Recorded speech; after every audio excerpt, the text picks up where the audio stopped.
माझ्या महाविद्यालयातल्या छोट्या गॅदरिंग पासून ते पुणे पुस्तक महोत्सवावरती माझा सामूहिकतेवर विश्वास आहे. म्हणजे भारतातल्या एखाद्या जिल्ह्यातले 10,000 मुलं आम्ही जळगावला एकत्र केले होते. पुण्याचा एक स्वभाव आहे आणि जो पुण्यात आहे ना ते बाकी नाहीये कुठे. मी असं म्हणतो की पुणे पुस्तक महोत्सव हा इव्हेंट नाही. पुणे पुस्तक महोत्सव ही वाचन संस्कृती बळकट करणारी मूवमेंट आहे, चळवळ आहे.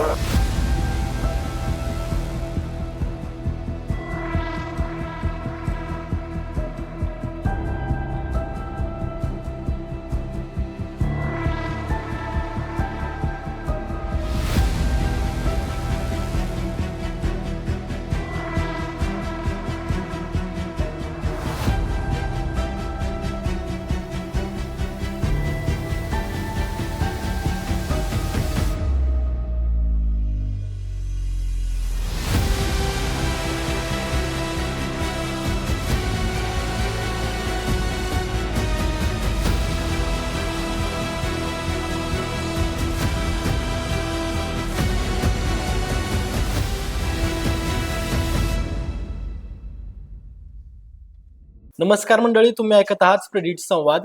पुणे हे विद्येचं माहेरघर आहे आणि या पुण्याच्या माहेरघरामध्ये मानाचा तुरा रोवला तो म्हणजे पुणे बुक फेस्टिवलने. पण हा बुक फेस्टिवल नेमका सुरू कसा झाला? 10 लाखांची गर्दी आणि 21 कोटी रुपयांहून अधिकची उलाढाल असलेल्या ह्या महोत्सवामागचं विजनरी नेतृत्व नेमकं कोण आहे? तर आज आपल्यासोबत आहेत या महोत्सवाचे शिल्पकार आणि भाजपचे प्रदेश सरचिटणीस श्री राजेश पांडे दादा. तर त्यांचा प्रवास नेमका कसा होता, राजकीय जीवनामध्ये त्यांचा नेमका प्रवास कुठून सुरू झाला आणि मुख्य म्हणजे पुणे बुक फेस्टिवलची संकल्पना त्यांना नेमकी कशी आली, तर संपूर्ण प्रवास जाणून घेऊया या पॉडकास्टच्या माध्यमातून. तर दादा, सर्वात प्रथम पॉडकास्टमध्ये तुमचं स्वागत. तर तुम्ही 42 वर्षापासून या क्षेत्रामध्ये आहात, सामाजिक क्षेत्रामध्ये काम करताय. तर तुमचा एकूण प्रवास नेमका कसा होता? खरं म्हणजे मी अत्यंत एका छोट्या गावातनं आलोय. म्हणजे मी जेव्हा प्राथमिक शिक्षण घेत होतो तेव्हा माझ्या गावाची लोकसंख्या 400 होती. अशा छोट्या गावातनं माझा प्रवास सुरू झाला. एका सामान्य कुटुंबातून सुरू झाला. म्हटलं तर शालेय जीवनामधला एक बॅक बेंचर स्टुडंट अशी माझी त्या काळातली स्थिती होती. पण जेव्हा मी 11वीला आलो कॉलेजला आणि माझ्या जीवनात अखिल भारतीय विद्यार्थी परिषद आली आणि माझ्या एका अर्थाने सामाजिक जीवनाला दिशा मिळाली असं म्हणायला हरकत नाही. आणि त्यानंतर माझा प्रवास एका सामाजिक चळवळीकडे सुरू झाला. त्या सगळ्याच्या आम्ही बऱ्याच वेळेला ऐकलं की सामाजिक तुमचा प्रवास चालू असताना स्वामी विवेकानंदांचा तुमच्या जीवनावरती खूप प्रभाव होता. असं आहे की मी माझ्या अगदी प्राथमिक अवस्थेमध्ये स्वामी विवेकानंदांचं एक वाक्य माझ्या मनावर कोरलं गेलं. ते होतं, life is short, give it up to a great cause. वा. आणि मग मी असा विचार केला की माणसं म्हणजे ते नेपोलियनचं वाक्य आहे, तुम्ही किती वर्ष जगले त्याला महत्व नाही, तुम्ही कसे जगले त्याला महत्व आहे त्या अर्थाने. बरोबर. आणि त्यामुळे एका अर्थाने असं म्हणता येईल की, आणि तुम्ही बघा ना, माणसाचं कर्तृत्व त्याच्या वयाशी जोडलं जात नाही. आणि त्यामुळे जे काही आपल्याला मिळालंय ना ते सत्कारणी लावलं पाहिजे वेळ. बरोबर. आणि स्वामी विवेकानंदांचं तरुणांसाठीचं कार्य किंवा ते आहेच. म्हणजे ते 100 तरुण वगैरे द्या, मी सगळं बदलेल, हे तर आहे. ते मुळात त्यांचंही किती आयुष्य होतं. अत्यंत अल्प आयुष्यामध्ये त्यांनी एका अर्थाने भारतीय तत्त्वज्ञान जगात पोहोचवलं त्या अर्थाने. त्यामुळे तुमचं आयुष्य सत्कारणी लावलं पाहिजे हा संस्कार मला विवेकानंदांच्या ह्याच्यातून मिळाला. आणि तुम्ही तरुण असताना एबीव्हीपी मध्ये होता आणि त्या काळी असं होतं की सोशल मीडिया नाही किंवा काय नाही, मग तरुणांची जी एकी म्हणा किंवा तरुण चळवळ ती उभी करण्यासाठी कसं काम केलं तुम्ही? काय, मला सोशल मीडियामुळे फार संघटन उभं राहतं असं नाहीये. सोशल मीडियामुळे लोकांपर्यंत, समाजापर्यंत विषय पोहोचतात हा भाग आहे. पण त्या काळात सुद्धा आम्ही सगळ्याच गोष्टी केल्या. चळवळीतला प्रत्येक प्रकार केला. आम्ही आंदोलनं केली स्थानिक प्रश्नासाठी, महाविद्यालयीन प्रश्न सोडवले, महाविद्यालयामध्ये उपक्रम राबवले, राष्ट्रीय प्रश्नांवरती प्रबोधन केलं. म्हणजे आसाम बचाव आंदोलन सुरू केलं 82ला. हा. तर आसाम बचाव आंदोलन मी माझ्या महाविद्यालयामध्ये 500 मुलांच्या रक्ताच्या सह्या गोळा केल्या. बापरे. आणि त्यामुळे राष्ट्रीय प्रश्न असतील, शैक्षणिक प्रश्न असतील, सामाजिक मुद्दे असतील, सामाजिक प्रबोधन असेल, हे सातत्याने ती सक्रियता कायम राहिली. म्हणजे महाविद्यालयीन जीवनात तर इतके अनुभव आहेत की काही जणांना 5 जन्म घ्यायला लागते. एवढे वेगळ्या प्रकारचे सगळ्या प्रकारचे अनुभव माझ्याकडे त्या काळात आले आणि त्यातनं एक आत्मविश्वास वाढला हे करतानाच. तसं म्हणजे त्या जीवनापासून सुरू झालेला तुमचा प्रवास आणि तुम्ही सध्या आता भाजपमध्ये प्रदेश सरचिटणीस आहात, तर एक संघटनात्मक प्रवास कसा राहतो? कारण एबीव्हीपी तरुणांसाठीची संघटना, नंतर हे म्हणजे भाजपमध्ये एक राजकीय प्रवास सुरू होतो एक प्रकारे आपला. नाही, प्रवास मला असं वाटतं की माझ्या सुदैवाने मला सगळ्या प्रकारचे अनुभव घेता आले. म्हणजे मी माझ्या महाविद्यालयीन जीवनामध्ये इतके उपक्रम राबवलेत आम्ही. अर्थात हे सगळं करताना मी केलं असं नाहीये. हा. प्रत्येक गोष्ट अगदी माझ्या महाविद्यालयातल्या छोट्या गॅदरिंग पासून ते पुणे पुस्तक महोत्सवावरती माझा सामूहिकतेवर विश्वास आहे. हे सगळं यश हे सामूहिकतेचा आविष्कार आहे. एक माणूस करत नाही, एक टीम लागते, मित्र लागतात, संघटन लागते, विचार लागतो, दिशा लागते, पद्धती लागते. ह्या सगळ्या गोष्टी असल्या तर माणूस यश येतो. इंडिव्हिज्युअल माणूस कधीच हे करत नाही. म्हणजे त्यामुळे मला कॉलेज जीवनापासून हा आमच्यावर संस्कार आहे आणि आपण समाजाचं काहीतरी देणं लागतो. म्हणजे मला एका विद्यार्थी परिषदेच्या प्रमाणपत्रावरचं वाक्य कायम माझ्या मनात कोरलं गेलं. आमच्या काळात विद्यार्थी परिषदेच्या माध्यमातून जे पहिले आहे त्याचा सत्कार करायचो आम्ही. त्याला प्रथम विद्यार्थी सत्कार असं म्हणायचो. मग त्याचं एक वाक्य होतं त्याच्यावरती. वाक्य असं होतं की आपलं वर्धमान कर्तृत्व भारत मातेच्या सेवेत समर्पित होवो. काहीतरी योगदान तिथे पाहिजे. प्रत्येकाला काहीतरी आपलं योगदान आपल्या देशासाठी समाजासाठी दिलं पाहिजे. हा संस्कार आहे आणि त्यामुळे त्या काळात सुद्धा आम्ही खूप उपक्रम केले. आज पुढे पुस्तक महोत्सव दिसतंय कारण डिजिटल युग आहे. म्हणजे भारतातल्या एखाद्या जिल्ह्यातले 10,000 मुलं आम्ही जळगावला एकत्र केले होते. ते आंतरराष्ट्रीय युवा वर्ष होतं 1985ला. तर आम्ही युवा संकल्प केला होता. ग्रामीण विकास आणि सामाजिक समता. अण्णा हजारे आले होते तेव्हा. हो. मला आठवतं मी त्याचा प्रमुख होतो. अख्ख्या जळगाव जिल्ह्यात तेव्हा मी फिरलो होतो. 10,000 युवक एकत्र आले होते एका जिल्ह्यातले महाविद्यालयीन युवक. केव्हा? 85ला. 85 झाले. माझ्या महाविद्यालयीन जीवनात मी काहीतरी बीकॉम एमकॉमला असेल त्या काळात तसं ते.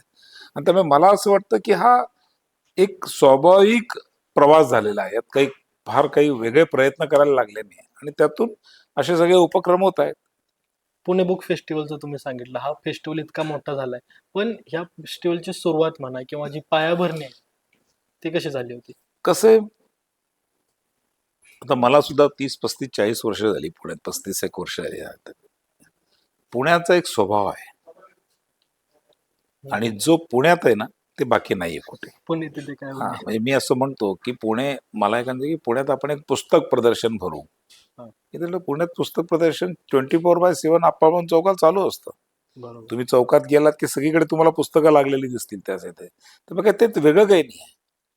आपण पुस्तक महोत्सव करू, प्रदर्शन नाही करायचं. आणि मग त्यातून ही कल्पना आली. मग योगायोगाने मी नॅशनल बुक ट्रस्टचा ट्रस्टी झालो भारत सरकारचा. आणि मग मी ट्रस्टमध्ये विनंती केली की पुण्यामध्ये आपण एक पुस्तकांचा महोत्सव घेऊ.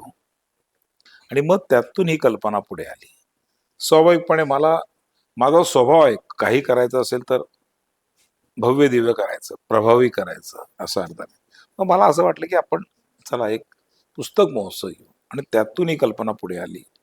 आज पुण्याची ओळख झाली जगात पुस्तक महोत्सव सगळ्याचे. मग ही कल्पना नेमकी कोणत्या साली आली आणि फर्ग्युसन कॉलेज हे ठिकाण का? 3 वर्षापूर्वी पहिला पुस्तक महोत्सव घ्यायचा आम्ही निर्णय केला आणि मला आठवतं की एक उद्दिष्ट ठेवलं होतं की 100 एक स्टॉल घेऊ, 50,000 लोकांचं उद्दिष्ट ठेवू.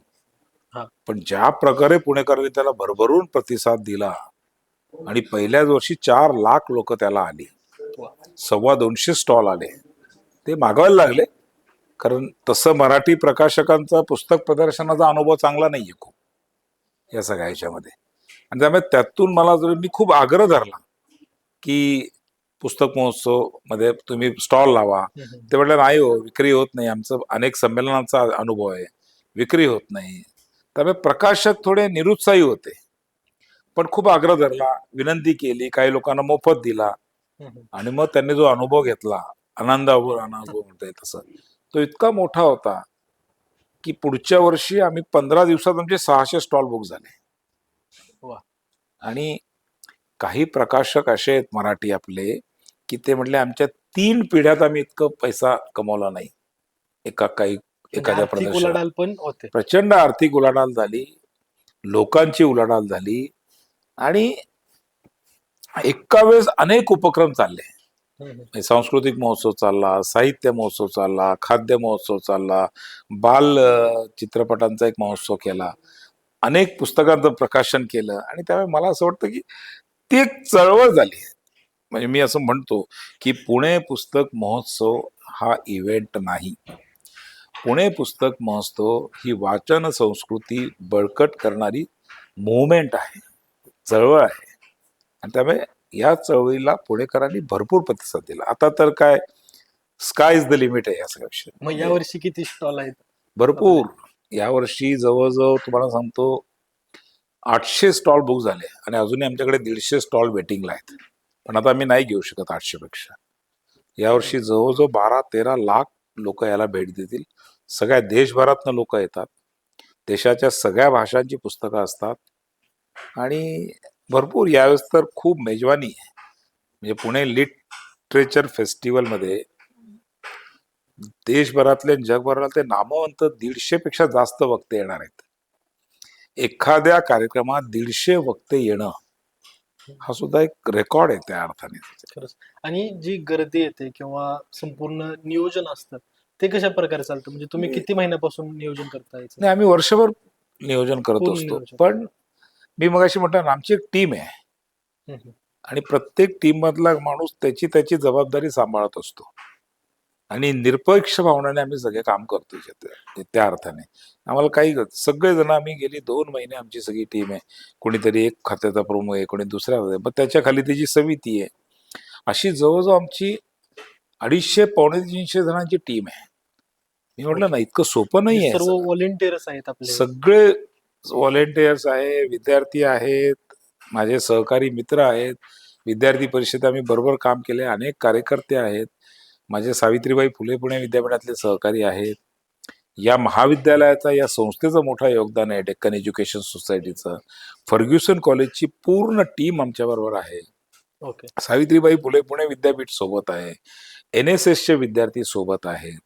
आणि त्यामुळे खूप मोठी टीम आहे. हे काही एकट्या दुकट्याचं काम नाही आहे. जसं तुम्ही इतकी पहिल्यांदा बरी. सांगितलं की हा. पूर्ण टीम सोबत असेल तरच एखादा महोत्सव. सामूहिक प्रयत्नांचा आविष्कार आहे, एवढंच सांगतो सगळ्याच्यात. आणि ह्या पूर्ण टीम कडून आता काही ज्येष्ठ लोक येतात किंवा लहान मुलं येतात किंवा काही महिला येतात, तर त्यांच्यासाठी काही सोयी सुविधा असं आपण कशा प्रकारे करतो? भरपूर प्रयत्न केलाय. लहान मुलांसाठी आम्ही खाऊ ठेवतो.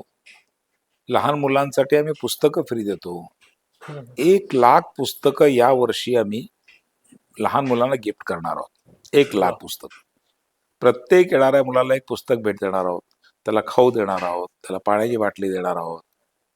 सोबत सगळ्या महाविद्यालयीन विद्यार्थ्यांना आमचे चंद्रकांत दादा पाटील, जे माझ्या या पूर्ण महोत्सवाचे खूप मोठे पाठीराखे आहेत, त्यांनी अशी घोषणा की 1 लाख महाविद्यालयाच्या मुलांना 100 रुपयाचं पुस्तकांचं कुपन गिफ्ट देणार आहे. कोणते महाविद्यालयीन पुस्तक मुलांनी घेऊ शकतो? यावं. हम्म. 200ची पुस्तक घेतली त्याला 100 रुपयाचं कुपन, 300ची घेतली तरी 100 रुपयाचं कुपन. तर 1 लाख मुलांना आम्ही कुपन देणार आहोत पुस्तकाचे. 1 लाख मुलांना 100 रुपयाचं पुस्तक भेट देणार आहोत. येणाऱ्या मुलांसाठी आम्ही इथे थोडी रिफ्रेशमेंट ठेवलेली लहान मुलांसाठी, जे शालेय मुलं या ठिकाणी येतील त्या मुलांसाठी खेळ ठेवलेले आहेत. त्या मुलांसाठी एक चिल्ड्रन फेस्टिवल ठेवला आहे इथे. मुलांनी एन्जॉय केलं. शेवटी काय असतं, आता इथे सांस्कृतिक कार्यक्रम रोज होणार आहे. वेगवेगळ्या प्रकारचे नॅशनल इंटरनॅशनल बँड असणार आहे. निमित्त काय, माझा म्हणणं माध्यम आहे. इथे तरुणाई आकर्षित झाली पाहिजे. बरोबर. एकदा तो इथे बँड ऐकायला आला की तो पुस्तक महोत्सवात जाणार आणि पुस्तक घेणार, असा आमचा अनुभव आहे. गेल्या वर्षी जवळजवळ 2.5-3 लाख विद्यार्थी आले होते या ठिकाणी. त्यामुळे मला असं वाटतं की सगळ्या आयुधांचा वापर करायचा आणि त्यातून लोकांना बोलवायचं, आकर्षित करायचं, तर लोक येतात आणि मग भरून भरून पुस्तकं घेऊन जातात. मग असं तरुणाई कसं आहे, डिजिटल झाले थोडीशी. मग असं डिजिटल साठी कोणता उपक्रम हे केलाय का, की तरुणांना थोडं या सोशल मीडियावरती शेअर करायचं, असा कोणता कट्टा? भरपूर गट्टे इथे तरुणांसाठी इथे खूप ऍक्टिव्हिटी चालतात. ऑथर्स कॉर्नर आहे, भरपूर लेखक येऊन गप्पा मारतात, लीट फेस्टमधले लेखक गप्पा मारायला बसतात, अनेक नामवंत कलाकार इथे रेंगाळतात, खूप लोकांना भेटतात. मी मगाशी म्हटलं पुस्तकं भेट मिळतात, त्यामुळे तरुणाई मोठ्या प्रमाणात आकर्षित होते. आणि माझा पुस्तक महोत्सवाचा अनुभव सांगतो की ही पिढी डिजिटल ड्रग्सकडे वळली असं लोक म्हणतात. मी तरुण याला पिढी. डिजिटल ड्रग्ज म्हणेल थोडस, पण मला असं वाटत नाही. आजही मुलांमध्ये पुस्तक आणि वाचनाचं आकर्षण आहे, आजही. आणि त्यामुळे हे मला एकाने असं मागच्या सूचना मांडली होती, अनेकांचा फीडबॅक आपण QR कोड येते, सर पुढच्या वेळेस जरा तुम्ही असं करा, इथे ट्रॉली ठेवा मॉलमध्ये असते तशी, कारण ते ओके. हात दुखतात आमच्या पिशव्या पुस्तक घेऊन. अक्षरशः पुस्तकांच्या 2-2 पिशव्या भरून लोक घेऊन थैल्या जातात, भरून पुस्तक. घेऊन जातात. त्यामुळे मला वाटतं एक एक एका अर्थाने हा जगाला, देशाला संदेश आहे की आजचा तरुण सुद्धा या सगळ्या विषयात वाचतोय, सगळ्या विषयात. ओके. आणि या वर्षीची आपली पुस्तक महोत्सवाची थीम काय आहे? पुस्तक महोत्सवाला आपण अशी काही थीम देत नाही. पुस्तक महोत्सवाला आपण असं म्हणतो की मोठ्या प्रमाणात सहभाग होण्याचा प्रयत्न करतो. पण जनसमुदाय. यावेळेस आमचं वैशिष्ट्य काय आहे, तर यावेळेसच्या पुणे लीट फेस्टमध्ये मी मगाशी म्हटलं आपले जवळजवळ 4-5 गोष्टी पॅरलल चालतात. हा. एक पुस्तक प्रदर्शन आहे जिथे 800 स्टॉल आहे, एक कल्चरल फेस्टिवल आहे, एक पुणे लीट फेस्ट आहे म्हणजे पुणे साहित्य महोत्सव. पुणे साहित्य महोत्सवामध्ये जवळजवळ 6 दिवस, मी मगाशी म्हटलं ना 150 स्पीकर येणार आहे. आणि अगदी विदेश मंत्री जयशंकर पासून, बानू मुश्ताक पासून, MJ अकबर पासून अनेक नामवंत लोक हिंदी, इंग्लिश, मराठी मधले या ठिकाणी येणार आहेत. विश्वास पाटील येणार आहेत, अरुणाताई ढेरे येणार आहेत, असे अनेक नामवंत वेगवेगळ्या क्षेत्रातले लोक येणार आहेत. चिल्ड्रनसाठी आम्ही एक वेगळं पॅव्हिलियन बनवलं लहान मुलांसाठी, खूप मोठं. तिथे लहान मुलं खूप एन्जॉय करतील त्या सगळ्याच्यातनं. तर अनेक गोष्टी आहेत, मल्टिपल ऍक्टिव्हिटी. 100 पेक्षा जास्त पुस्तकांचं प्रकाशन होणार आहे इथे, रोज 10-10 पुस्तकांचं प्रकाशन होणार आहे. त्यामुळे मी मगाशी म्हटलं ना, ही ही एक चळवळ झाली आता, केवळ एक पुस्तक प्रदर्शन नाही आहे सगळ्याचं. आणि या भव्य पुस्तक महोत्सवाने अनेक गिनीचे रेकॉर्ड पण हे केले, गिनीचे. जवळजवळ पुस्तक महोत्सवात आमचे 9 विश्वविक्रम झाले बापरे. हे पुस्तकाला घेऊन. आता आणि मी नेहमी म्हणतो की गिनीज वर्ल्ड रेकॉर्ड हे काही आमचं साध्य नाही आहे, म्हणजे ते टार्गेटच नाही आहे आपलं. आमचं साधन आहे. साध्य आहे लोकांचा सहभाग वाढणं, पब्लिक इन्व्हॉल्वमेंट महत्वाची आहे. त्याचं हे माध्यम आहे, हे एक स्टेज आहे. परिणाम झाला की लाखो लोक इन्व्हॉल्व लागले प्रत्येक विषयामध्ये. म्हणजे मी डॉक्टर बाबासाहेब आंबेडकरांनी लिहिलेल्या संविधानाला 75 वर्ष झाली गेल्या वर्षी. तर आम्ही संविधानाचं सन्मान आणि स्मरण म्हणून आम्ही एक संविधानाची प्रत बनवली गेल्या वर्षी. 90,000 पुस्तकांच्या रचून एक संविधान बनवलं आम्ही पूर्ण. लांबनं ते संविधान दिसेल. ओके. हजारो मुलांची इन्व्हॉल्वमेंट होती त्याच्यात.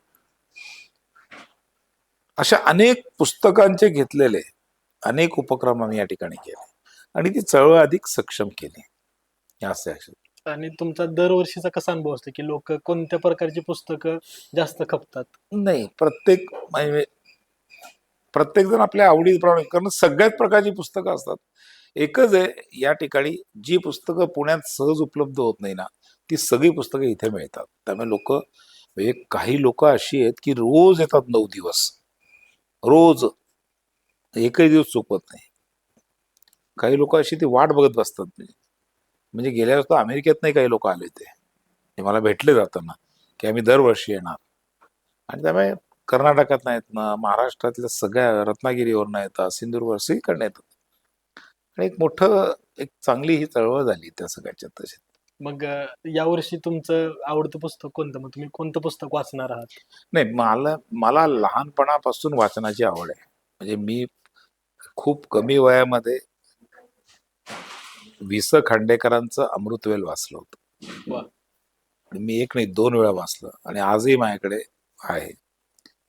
आणि दुसरं मला खूप आवडलेलं पुस्तक म्हणजे पारनेरकर महाराजांचं एक संघर्ष नावाचं पुस्तक आहे. आता ते आउट ऑफ प्रिंट आहे, पण माझ्याकडे ते पुस्तक आहे. ते संघर्ष नावाचं पुस्तक मी वाचलं. मी पुस्तकं खूप वाचली, दिवाळी अंक खूप वाचली. मी लहानपणी पेपरचा टाकण्याचा व्यवसाय माझा होता, त्यामुळे मला तशी दिवाळी अंकाची मी योजना चालवायचो, घरोघरी दिवाळी अंक द्यायचो माझ्या गावात. अच्छा. आणि त्यामुळे मी भरपूर दिवाळी अंक वाचलेले आहेत. पण मला माझी आवडणारी कादंबरी ही अमृतवेल होती त्या अर्थाने. आणि एकूणच आता या वर्षी पण बरेच जण असे असतील की त्यांना पुस्तक महोत्सवाबद्दल माहिती नाही किंवा त्यांच्यापर्यंत ते जागरूकता पोहोचलेली नाही. तर त्यांच्यासाठी तुम्ही नेमका काय संदेश द्याल? नाही, पुस्तक महोत्सव आता लोकांपर्यंत पोहोचला आहे आणि त्यासाठी जे वेगवेगळे उपक्रम करतोय, जसा आजचा उपक्रम आहे आपला, शांतता पुणेकर वाचत आहे. हम्म. काय म्हणजे आतापर्यंत 38-40 हजार फोटो आले असतील, इतक्या मोठ्या प्रमाणात लोक. त्यामुळे मला असं वाटतं की पुणे पुस्तक महोत्सव हा पुण्यातला चर्चेचा विषय झालाय त्या अर्थाने.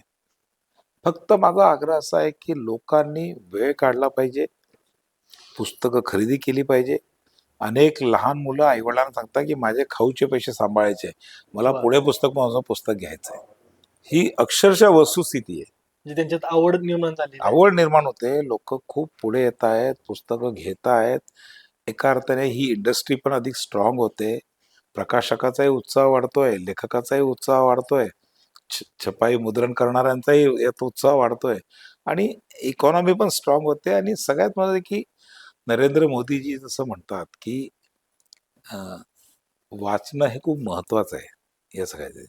बरोबर. तर त्या दृष्टीने मला असं वाटतं की एक चांगली चळवळ म्हणजे काल मी एक लेख लिहिण्याचं म्हटलंय किंवा पुस्तक प्रदर्शन ही एका अर्थाने सामाजिक परिवर्तनाची एक नांदी आहे त्या अर्थाने चळवळीत. इतका चांगला प्रतिसाद जर मिळाला, कारण आज वाचलं तर उद्या तुम्ही एक चांगलं नेतृत्व घडवू शकतात, एक चांगली नागरिक तुम्ही उभा राहू शकता त्यामुळे. बरोबर. आणि त्यामुळे मला असं वाटतं की आपण एक पिढी घडवतोय या चळवळीत, असं मला या सगळ्या विषयात वाटतं सगळ्या चिंतेचं. तुम्ही सावित्रीबाई फुले पुणे विद्यापीठाच्या व्यवस्थापन परिषदेवरती काम केलं, तर तो एकूण अनुभव कसा होता?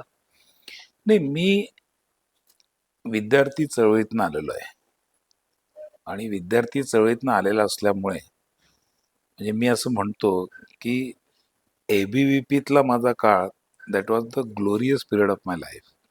म्हणजे खूप एक्सपोजर मिळाला.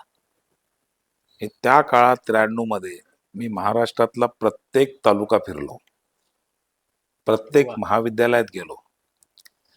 3 महिन्यामध्ये 10 लाख विद्यार्थ्यांशी संवाद साधला. जवळजवळ 700-800 महाविद्यालयातले 1 लाख प्रश्न एकत्र केले आणि जवळजवळ 1,32,000 विद्यार्थ्यांना घेऊन आम्ही मंत्रालयावर गेलो, मोर्चा काढला. त्या काळी इतका मोठा मोर्चा, म्हणजे इतकं नियोजन 7 कसं? सप्टेंबर 1993 ला तो मोर्चा झाला. हेडकाउंट 1,32,000 मुलं मुली, महाविद्यालयीन मुलं मुली आले.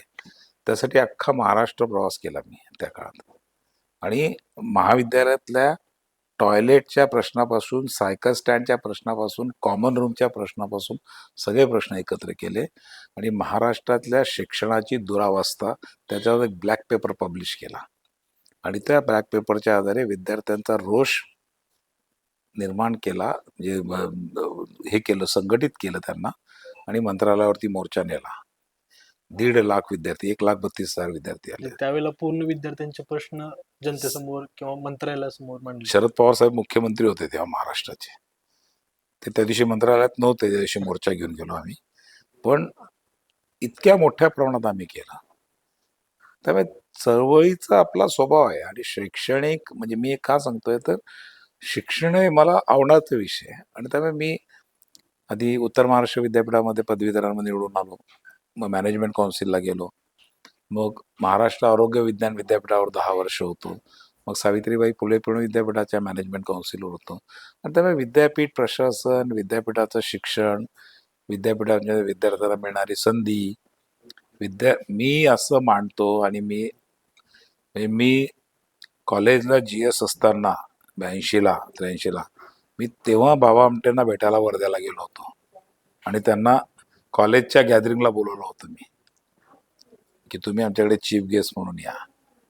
त्यामुळे हा मला असं वाटतं की विद्यार्थ्या जीवनामध्ये त्याला जर संधी मिळाली, आणि विद्यापीठ हे केवळ डिग्री देणारी संस्था नाही आहे. विद्यापीठ हे विद्यार्थ्यांचं व्यक्तिमत्व घडवणारं व्यासपीठ आहे. आणि त्यामुळे व्यासपीठ असल्यामुळे तिथे खूप गोष्टी आहेत. म्हणजे आता नवीन शैक्षणिक धोरणामध्ये त्याला करिक्युलमचा पार्ट केलाय. आधी आपण एक्स्ट्रा करिक्युलम ऍक्टिव्हिटी म्हणायचो, बरोबर. तर करिक्युलमचा पार्ट येतो आता. विद्यार्थी अभ्यासाबरोबर तो त्याच्यातील सामाजिक संवेदना जागली झाली पाहिजे. विद्यार्थ्यांना क्रीडामध्ये संधी मिळाली पाहिजे. विद्यार्थ्यांना सांस्कृतिक व्यासपीठ मिळालं पाहिजे. म्हणजे मी माझ्या कॉलेजला असताना महाराष्ट्रातली एकही वक्तृत्व स्पर्धा तू मला नाव सांग, मी सांगेल त्या मी होतो त्यात. मुंबईपासून, श्रीरामपूरपासून, नेवास्यापासून, बारामतीपासून महाराष्ट्रातल्या सगळ्या वादविवाद वक्तृत्व स्पर्धांना मी जायचो. त्यातून आम्हाला आत्मविश्वास मिळाला ना बोलण्याचा. लिडरशिप तिथे डेव्हलप झाली या बरोबर. सगळ्याच्यात. आणि त्यामुळे मी विद्यापीठामध्ये विद्यार्थ्यांना संधी देण्यासाठी खूप सक्रिय राहिलो या सगळ्या विषयामध्ये. तो स्वाभाविकपणे प्रवास पुढे राजकारणात आला. हे सगळे त्याचा अनुभव राजकारणात उपयोगी पडला. मग जे असं होतं की लहानपणी आपलं एक स्वप्न असतं की कोणाला काय डॉक्टर बनायचं किंवा काय, असं तुम्ही कधी लहानपणी विचार केला होता की हे पुढे जाऊन आपण राजकारणामध्ये प्रवेश करणार आहे? लहानपणी आमचं फार प्रतिकूलतेत होतं. खूप प्रतिकूलता होती घरात. शेतकरी कुटुंबाचे प्रश्न तशा सगळ्या गोष्टी होत्या. त्यामुळे कसं जगायचं एवढंच बघत होतो तेव्हा. पण महाविद्यालयीन जीवनामध्ये तो दृष्टिकोन मिळाला. आणि जे काही त्यातून घडलं ते तरुण वयात ते विचार झाले तसे.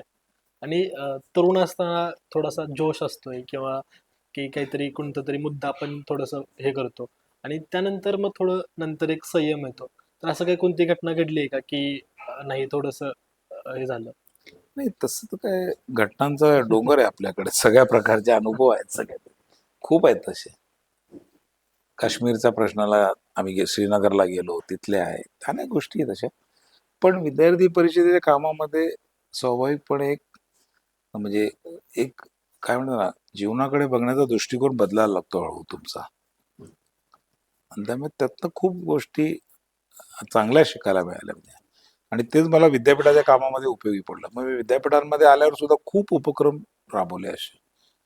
म्हणजे हे वारीपासून ते दुष्काळापासून ते मदत करण्यापासून तर अनेक गोष्टी आम्ही विद्यापीठामध्ये, अनेक विश्वविक्रम विद्यापीठातही केले. देशातल्या कुठल्या विद्यापीठात वर्ल्ड रेकॉर्ड करत नाही, आम्ही 3 केले. वा. तुम्ही त्या मॅनेजमेंट काउन्सिलवरती असताना जे तरुण विद्यार्थी होते महाविद्यालयातले, तर त्यांचा कसा अप्रोच होता या संपूर्ण हे कार्यक्रमाकडे? खूप प्रचंड सहभाग होता मुलांचा. म्हणजे मला असं वाटतं की कुणीतरी एक योजना करणारा लागतो. प्रत्येकाला काही ना काही हवं असतं आणि प्रत्येकाकडे पोटेन्शियल असतं. फक्त त्याला संधी दिली पाहिजे. ओके. आणि ती संधी मी विद्यापीठात असताना खूप देण्याचा प्रयत्न केला. मग ते क्रीडा क्रीडा असो, कला असो, सांस्कृतिक असो, साहित्य असो, सगळ्या विषयामध्ये केलं त्या सगळ्याचं. मग ते जे तरुण आहेत म्हणजे जसं तुम्ही विद्यार्थी दशेतून राजकारणाकडे हे करतात, पण आजकालचे तरुण आहेत की ते डायरेक्ट राजकारणात यायचं स्वप्न बघतात, मग सामाजिक कार्य थोडंसं मागं राहतं त्यांचं. असं काही नाही. माझं म्हणणं आहे की हे बघा, शेवटी तुमचं अप्रोच करतात त्याच्यावर. तुम्ही कुठल्या वयात राजकारणात येतात त्याच्याशी काही घेणं देणं नाही. पण मला नेहमी वाटतं की राजकारण सुद्धा करताना तुम्ही 80% समाजकारण केलं पाहिजे. दुर्दैवाने राजकारण जास्त करतात लोक आणि समाजाच्या ज्या सगळ्या गोष्टी आहेत त्याकडे दुर्लक्ष करतात सगळ्याच्या. मग अशा तरुणांना तुम्ही काय संदेश द्याल की कशा नाही, प्रकारे? मला असं वाटतं की अगदी म्हणायचं तर मी नेहमी एक थेरी मांडतो की जगाची एक डेमोग्राफी आहे. त्या जगाच्या डेमोग्राफीमध्ये भारत हा जगातला सगळ्यात तरुण देश आहे. बरोबर. आणि ही ही स्टेज अजून पुढची 15-20 वर्ष राहणार आहे.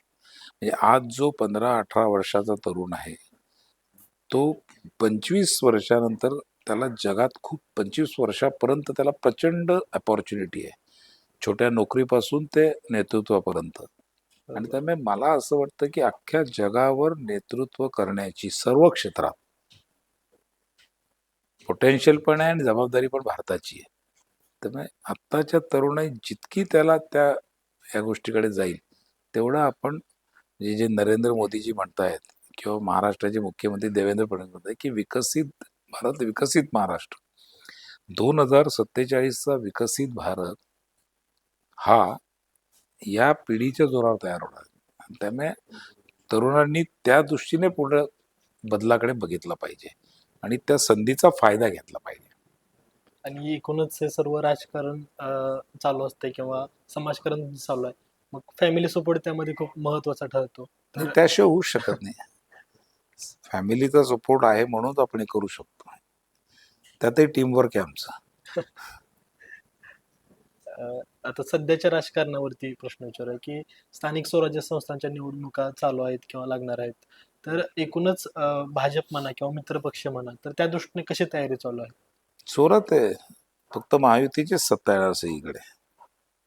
पूर्ण महाराष्ट्रामध्ये महापालिका, जिल्हा परिषद, पंचायत समित्या, नगरपालिका 70% 75% महायुती असेल. आणि यामध्ये आपले जे महत्वाचे नेतृत्व आहेत, देवेंद्रजी फडणवीस, तर ते नेतृत्व करताना तुम्हाला कशा प्रकारे मार्गदर्शन करतात किंवा सभा म्हणा किंवा नाही, मीटिंग म्हणा? देवेंद्रजी खूप विजनरी नेते आहेत. आपल्याच विषयात बोलायचं तर त्यांच्याकडे असणारं वाचन प्रेम हे असा एकमेव मुख्यमंत्री आहे की तो आजही 2-3 तास वाचत असेल. म्हणजे त्यामुळे अत्यंत त्यांच्याकडे विजन आहे, दूरदृष्टी आहे. महाराष्ट्राला पुढे नेण्याची खूप मोठी क्षमता त्यांच्यात आहे आणि त्यामुळे जसे हजारो लाखो कार्यकर्ते आज त्यांच्या प्रेरणेने इतकं मोठं काम करत आहे, त्यातला मी एक आहे. आणि आमचं सौभाग्य आहे की इतकं बहुआयामी व्यक्तिमत्व हे आपलं नेता आहे या सगळ्या विषयात. आणि मला खात्री आहे की त्यांचं जे स्वप्न आहे विकसित महाराष्ट्राचं,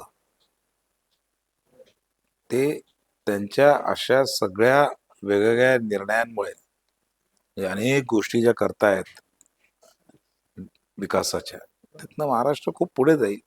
महाराष्ट्राच्या तरुणाईला प्रचंड संधी मिळेल, रोजगार खूप उपलब्ध होतील आणि एका अर्थाने महाराष्ट्रात विकसित महाराष्ट्र व्हायला वेळ लागणार नाही त्या सगळ्याच्यात. आता आपण स्प्रिडिटच्या एका शेवटच्या मुद्द्याकडे जातो, जो आहे की रॅपिड फायर. तर मी तुम्हाला काही मुद्दे देईन, त्यावर तुम्हाला एक उत्तर द्यायचं आहे. तर पहिलं आपलं आहे की आवडतं शहर कोणतं, अमळनेर की पुणे? पुणे. पक्ष म्हणून म्हणजे पक्षामध्ये काम करताना संविधानिक पद की पक्षाची जबाबदारी? राजकारणात कशाला नाही म्हणायचं नसतं. राष्ट्रीय स्वयंसेवक संघ की एबीव्हीपी की भारतीय जनता पार्टी? संघ हा आमचा विचार आहे, त्यामुळे संघाच्या विचारानेच काम करतो. आवडतं पुस्तक तुमचं कोणतं? मी मगाशी म्हटलं अमृतवेल, आवडता लेखक? वि. स. खांडेकर. आणि सरोज मॅडमची एखादी न आवडणारी गोष्ट? जास्त काळजी घेते ती. आणि रेवा दीदीची? रेवा एकुलती एक आवडती लेख. तुमचं आवडतं काम कोणतं? सामाजिक काम कुठलंही. आणि ह्या संपूर्ण क्षेत्रामध्ये काम करताना आयुष्यात एक कोणती तरी खंत राहिलेली असते? आई वडिलांची चांगली सेवा नाही करू शकलो. आणि पुणे बुक फेस्टिवल यावर्षी किती गिनीज रेकॉर्ड मोडेल? 3 रेकॉर्ड करणार यावर्षी विश्वविक्रम. वा, खूप छान. आवडता पदार्थ तुमचा कोणता? मिसळ. मग ती नाशिकची, कोल्हापूरची का पुण्याची? खानदेशातली. वा.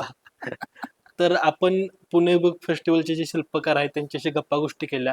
तर एकूणच पुणे बुक फेस्टिवल ज्या तऱ्हेने लोकांपर्यंत पोहोचतोय किंवा लोकांचा ज्या प्रकारे उत्साह भेटतोय, तर तुम्ही देखील यावर्षीच्या पुणे बुक फेस्टिवलला नक्की भेट द्या आणि सरांना तुमच्या प्रतिक्रिया काय असतील त्या नक्की कळवा. आणि त्याचबरोबर सरांनी आज आपल्यासोबत संवाद साधला, त्यासाठी सरांचं खूप खूप धन्यवाद. चला. धन्यवाद.